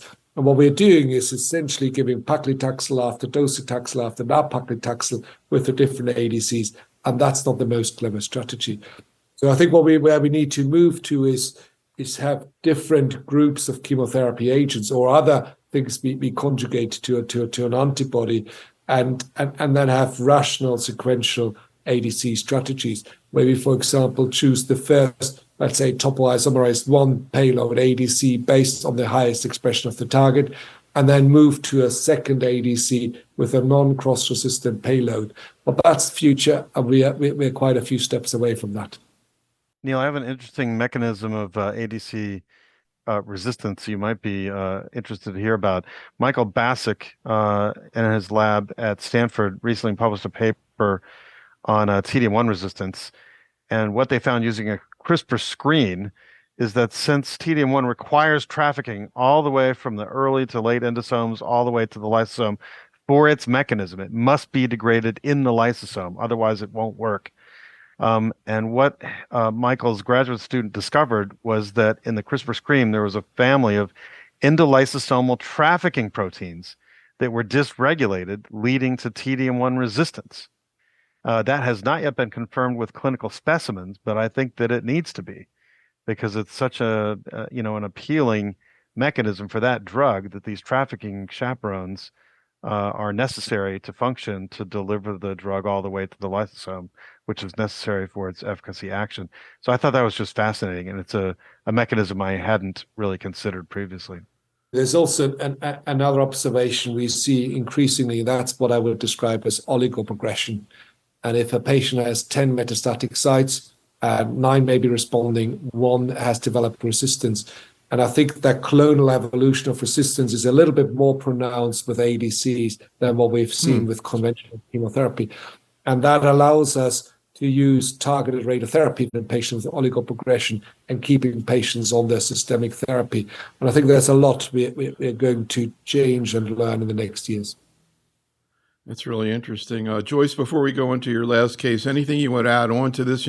Again, one of the things they were talking about was that, again, the idea that when you see resistance to the payload, it's, quote, like chemotherapy resistance. And I was trying to remember, because it was so long ago, like, what do we know about mechanisms of resistance just to regular chemotherapy?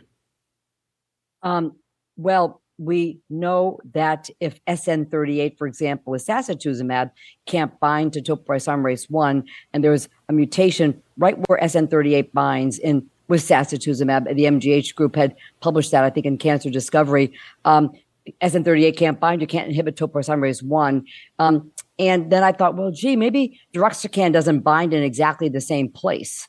But apparently it's close enough. The steric changes that occur with that mutation in topoisomerase 1 doesn't allow binding of topo1 inhibitors there, and so it doesn't inhibit it. That's very similar to what we see in chemotherapy. It's very common for microtubulin to mutate, right where the taxane or the vinca is supposed to bind. So it's very common the binding site of these cytotoxic agents on the target gets mutated.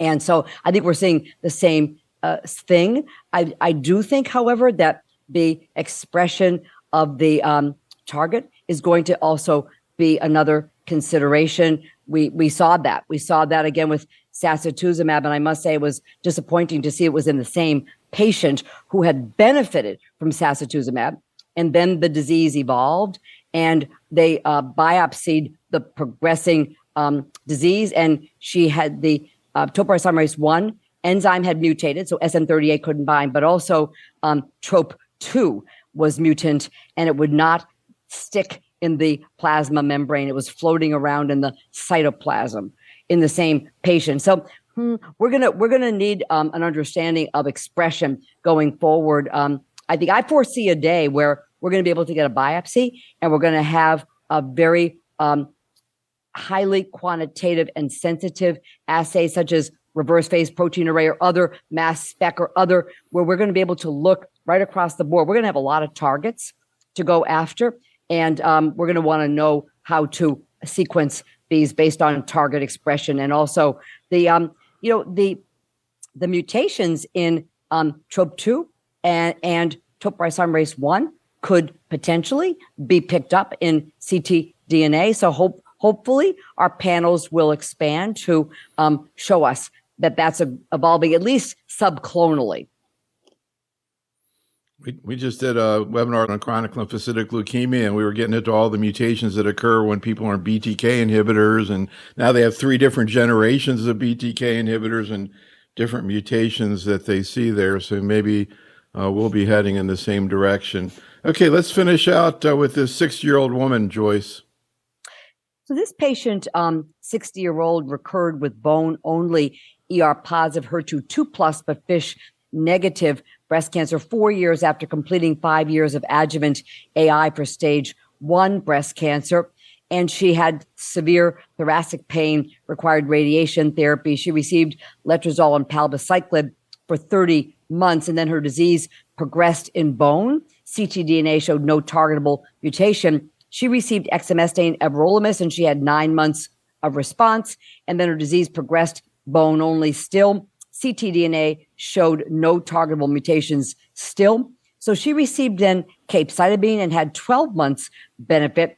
And then her disease progressed in bone with severe lumbar pain, as well as in liver, multiple metastases. Now she's got a PIK3CA mutation and FGFR1 amplification. Hemoglobin A1C was 7%. She was initiated on T-DXd with scalp cooling and with nightly olanzapine, which she tolerated well. And she still had about a 20% hair loss or so. She had a marked improvement in her bone pain with the T-DXd, and the liver metastasis responded. After 4 months, she developed grade 2 fatigue that was interfering with her daily exercise and overall well-being. We tried some bupropion, but it was not effective, and she declined amphetamine therapy. So we reduced her dose of T-DXd down to 4.4 mg per kg, and it actually made a acceptable improvement in her fatigue. And then at cycle 6, non-contrast chest CT that we get every 3 cycles showed new ground glass opacities in both lower lobes. She was asymptomatic, no cough, shortness of breath, dyspnea, fever, no change in her exercise capacity. So the T-DXd was held, and she saw a pulmonologist who began treatment with prednisone 60 milligrams daily, which was weaned down over 4 weeks, and repeat chest CT showed near resolution of the ground glass opacities. And so she began treatment with a PPI in the morning because she had noticed some postprandial GERD symptoms, which could have actually even been contributing to the ground glass opacity we were seeing. So she restarted the 4.4 mg per kg, and CT surveillance every 8 weeks showed nothing to suggest ILD. So I didn't reduce the dose further at that point. So she was able to stay on the T-DXd for another 11 months with really good tolerability until disease progression. So we were able to manage dose limiting fatigue as well as some grade 1 ILD with early intervention and keep her on this drug. So, wow, what a saga. That's an incredible case. Peter, any thoughts about the case? I'm curious, do you generally use scalp cooling in your patients? And do you use it in your patients who get T-DXd? And any comments on the issue of fatigue in T-DXd? So we offer scalp cooling routinely to all patients. It is the efficacy is very different between different chemotherapy agents. Obviously, it works fantastically well with taxanes, works less well with anthracyclines, but still to some effect. Our experience with ADCs and T-DXd in particular is not that encouraging. And my theory has always been the half-life of the drug is just very different. And if you stop the scalp cooling with the drug still in the system, it obviously they almost have hyperemia in the scalp, and actually I don't think it works as well as we would like to. So we still offer it to patients because it's very difficult to say I don't have it, but the experience is pretty limited. Fatigue is interesting. We initially, when we started work with T-DXd, we saw a lot of fatigue, but my impression is we see much less fatigue these days. I think this is partly because we also manage some of the other side effects, especially nausea, better. And I think there's a link between nausea and fatigue in some of those patients. But also we are probably a little bit more proactive with adjusting the dose if it is required. So in our day-to-day practice, fatigue is no longer a big problem. So, Mark, anything you want to add to that? And also, I noticed this patient has an FGFR mutation. I'm not sure the FGFR inhibitors we have out there, even if they do work outside of the, I don't know, biliary or other cancers, whether or not they're ever worth considering, or whether we've seen any data on that in breast cancer. Any thoughts again about this case, the scalp cooling, the fatigue management, and also whether the FGFR would be a target you think about? We've used scalp cooling for T-DXd at our institution, and anecdotally, we've had some patients who claimed victory, but one wonders, are those the patients who might not have been bothered much by alopecia from T-DXd anyway, because there are some patients that have very little alopecia with the agent. Perhaps 40 to 50% will get alopecia, but the rest don't. So I don't know whether our anecdote was due to the intervention or whether that was a play of chance. In terms of FGFR inhibition, we have had clinical trials of FGFR inhibitors for steroid receptor positive breast cancers at our center. It's for a much earlier stage treatment for that particular trial, so this patient would not have been eligible for that study. And so consequently, off protocol, I can't recommend it because I've never seen any data showing efficacy in breast cancer as yet. And then I very definitely have had a couple of patients on long-term T-DXd who did experience significant fatigue, and it was mitigated nicely simply by using the next lower dose level. And that was very successful in managing that particular complication. But it was people that have been up for a long time, not patients that are early on in the first few months. It's usually later on when you start to see cumulative fatigue due to long-term treatment, my experience. So the last question I want to throw out to the three of you sort of goes a little bit beyond the topic here of HER2-low, but I think is sort of in the middle of it and maybe will relate to HER2-low, which is the potential use of T-DXd in the first-line metastatic setting. I think it's a DB09. I always forget which number it is, but there's a trial cooking out there with T-DXd plus or minus pertuzumab, which a lot of people, Joyce, are thinking is going to be positive. First, I don't know, any suggestion about when we might see the data, and the day that we wake up in the morning and check our phones and see, oh yeah, there's a press release saying the trial is wildly positive, what's going to be happening? I don't know for sure, but I'm hearing there's going to be a lot of T-DXd data at ASCO, and it's interesting because in the DB09 trial, patients stay on the T-DXd for as long as they're benefiting. A question of plus minus pertuzumab benefit, let's put that aside for one moment and focus on how we're going to manage the T-DXd, because the issue is, do we treat as an induction therapy till maximum response and then go over to HP, or do we continue until some time of, some cumulative toxicity and then go over to HP? And the reason that's important, that there are 4 trials in the first line metastatic trying to enhance maintenance HP. And we saw the first one from San Antonio, the Patina trial, adding palbociclib to endocrine therapy in HP in HR positive, HER2 positive patients, a 15-month improvement in PFS, very well tolerated. So they're like, oh, well, gee, that's a nice strategy for the HR positive patients.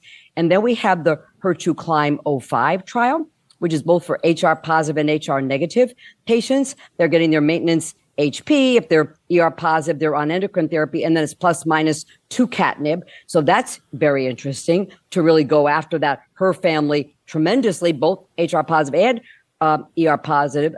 Very, very interesting.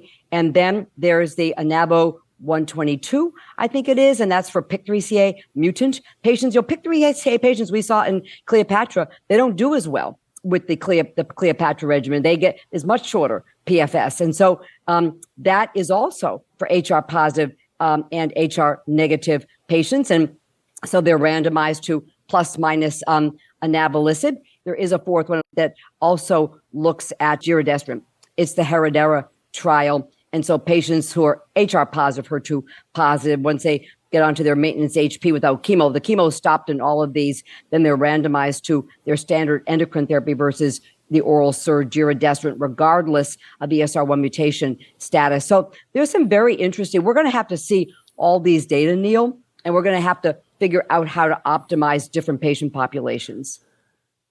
It's funny when you said maybe, who knows, maybe at ASCO, I had this sort of flashback. I saw Edith Perez at San Antonio, and I did just a regular interview with her in February, I think it was 2005, and I had no idea. She said, hey, guess what? We're going to be presenting the adjuvant trials at ASCO. And I'm like, whoa, nobody had any idea at that point. So that's the first I heard that maybe that'd be great if we could see it that early, but it should be coming soon. Mark, anything you want to add to Joyce's really thoughtful comments?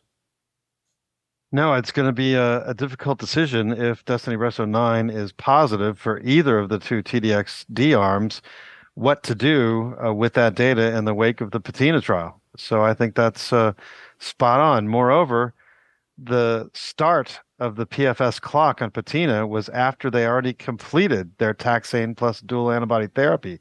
So it's not the time from first diagnosis of metastasis to progression. It's the time from when they finish their taxane until progression. So that's handicapped a little bit, although you could say that maybe that's the reason the results look so spectacular, is the early progressors who progressed while they were on taxane and the dual antibodies were excluded from patina, and maybe that's why their outcomes were particularly good. So that's a confounding variable to take into consideration also if you're trying to do cross-trial thought experiments between those two studies. So it'll be very interesting. I have no idea whether pertuzumab will add to T-DXd. I will guess that it will, but I said the same thing about the Marianne trial with TDM1, and it didn't. So I'm torn, and I'll be very anxious to see whether pertuzumab will be rehabilitated and stay on with T-DXd, or whether it will be made redundant. Final comment from Peter. So, I think the HER2 high disease will be really interesting to see how it's all shifting, because we as everyone's toxicity is a key driver, and we see substantial activity with T-DXd in second, third line setting. So we always know that we can salvage those patients.